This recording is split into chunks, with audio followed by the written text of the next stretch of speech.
रात का समय था।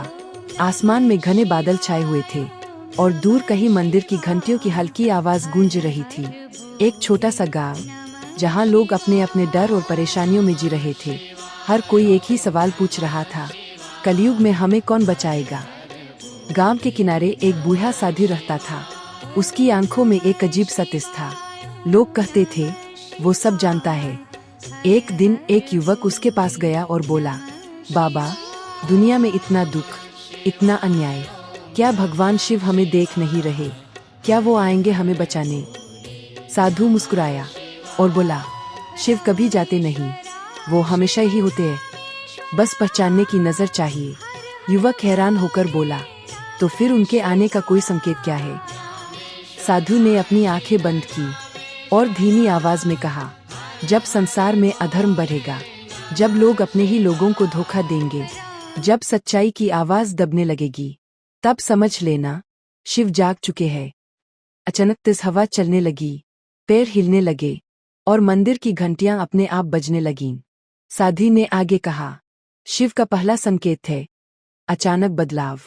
जो गलत है वो टूटने लगता है और जो सही है वो मजबूत होता है। दूसरा संकेत, तुम्हारे अंदर का डर खत्म होने लगेगा। तुम्हें सच बोलने की ताकत मिलेगी, क्योंकि शिव बाहर नहीं, तुम्हारे भीतर जागेंगे। तीसरा संकेत, प्रकृति का संतुलन बदलना। कभी अचानक बारिश, कभी आंधी। ये सब संकेत है कि शिव अपनी शक्ति दिखा रहे हैं। युवक अब ध्यान से सुन रहा था। साधु ने आंखें खोलकर कहा, लेकिन याद रखना, शिव किसी को बचाने नहीं आते, वो तुम्हें खुद लड़ना सिखाते हैं। तुम्हें इतना मजबूत बना देते हैं कि तुम्हें किसी की जरूरत ही न पड़े।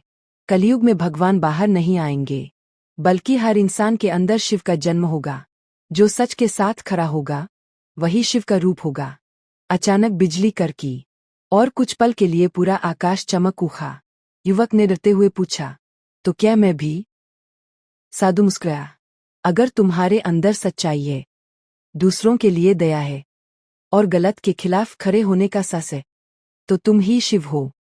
युवक की आंखों में अब डर नहीं था, एक अजीब सा आत्मविश्वास था। और उस रात के बाद गांव में बदलाव शुरू हो गया।